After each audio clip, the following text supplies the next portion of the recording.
पुरुषोत्तमम वंदे पुरुषोत्तमम। आज के वाणी है, जिस तुलना अंतर्निहित कारण को प्रस्फुटित कर देता है उसको कहते हैं प्रकृत विचार। द्विपद्योतक की ओर देख के शिष्य पितृदेव बोलते हैं, द्विपद्योतक आज तुम आलोचना करो। फिर द्विपद्योतक दा मुंह उठा के देखते ही वो पुनराय हंस हंस के बोलते हैं, जैसे तुम्हारी पढ़ाई अच्छा चल रहा है और पढ़ाई सुन के आनंद हो रहा है। अब आलोचना करके आनंद द्विपद्योतक बोलते हैं, तुलना का मतलब ये अच्छा है और वो बुरा है।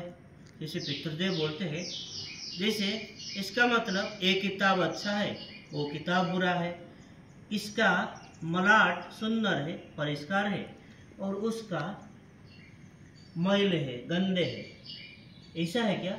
द्विपद्योतक बोलते हैं, जी आ गया। फिर शिष्य पितृदेव पूछते हैं, और अंतर्निहित का मतलब क्या है? अंतर का मतलब भीतर और निहित का मतलब रहना, इसका मतलब अंदर में रहना। तो फिर क्या हुआ? फिर द्विपद्योतक सर नीचे करके हुए देखकर वो किताब की पृष्ठा की ओर देख के रहते हैं। शिष्य पितृदेव बोलते हैं, उसका सत्यानुसरण है तुम्हारे पास भी है, लेकिन उसकी किताब टूटा फूटा है, तुम्हारा अच्छा है। तो यहाँ अंतर्निहित किसी कारण को प्रस्फुटित किया, ये बोलो। द्विपद्योतक एक ही तरह के चुप ही रहते। शिष्य पितृदेव फिर बोलते हैं, जैसे तुम देख के बोले उससे मेरा अच्छा है, लेकिन कैसे करके समझे? अच्छा समझ पाए कैसे करके, वो बात बोलो।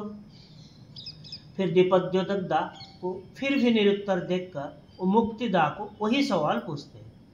मुक्तिदा बोलते हैं, उसकी किताब टूटा फूटा मैला है, लेकिन मेरा परिष्कार है अच्छा है। ये देख के मैं बोला कि ये अच्छा है। शिष्य पितृदेव सम्मति व्यक्त करके बोलते हैं, हाँ वो जत्न करके नहीं रखता है, इसीलिए उसका किताब टूटा फूटा मैला है। और तुम्हारा वैसा नहीं है, तुम देख के बोलोगे कि तुम्हारा अच्छा है।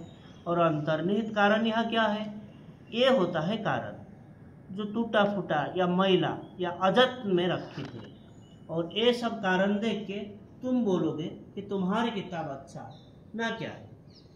और भी कारण हो सकता है, अच्छे कागज में छपा है, अच्छे इंक या काली में छपा है, ये सब पॉइंट भी हो सकता है। तो बहुत सारे अंतर्निहित कारण हैं, वो सबको तुलना करके तुम बोले कि मेरा किताब अच्छा है। द्विपद्योतक तुम्हें अब समझ में आया?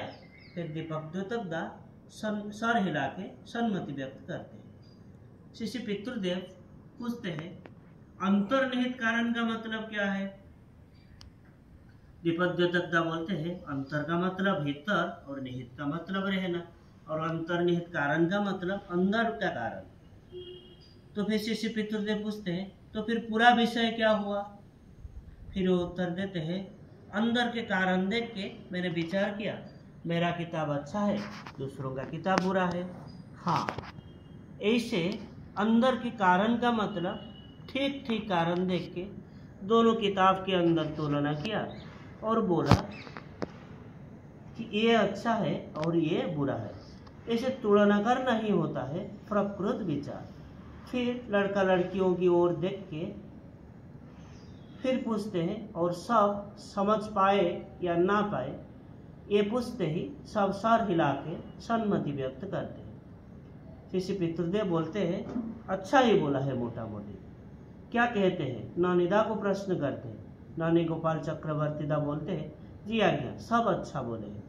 शिष्य पितृदेव अब मुक्ति की ओर प्रश्न करते हैं, तुम खुद ही खुद बोले हो या तुमको किसी ने बता दिया? फिर उत्तर देते हैं, नहीं मुझे किसी ने बोले नहीं है। फिर मुक्ति वो बोलते हैं, फिर मुक्ति माँ की ओर देख के शिष्य पितृदेव बोलते हैं, इस लड़की की बुद्धि है। फिर बच्चे लोगों की आलोचना के बाद अब वयस्क लोगों की ओर देख के यही सवाल पूछते हैं और वही आलोचना शुरू करते हैं। परमेश्वर पालदा बोलते हैं, वही तो एक साधारण क्षेत्र है। अन्य अन्य विशेष क्षेत्र में भी किस तरह हम विचार करेंगे?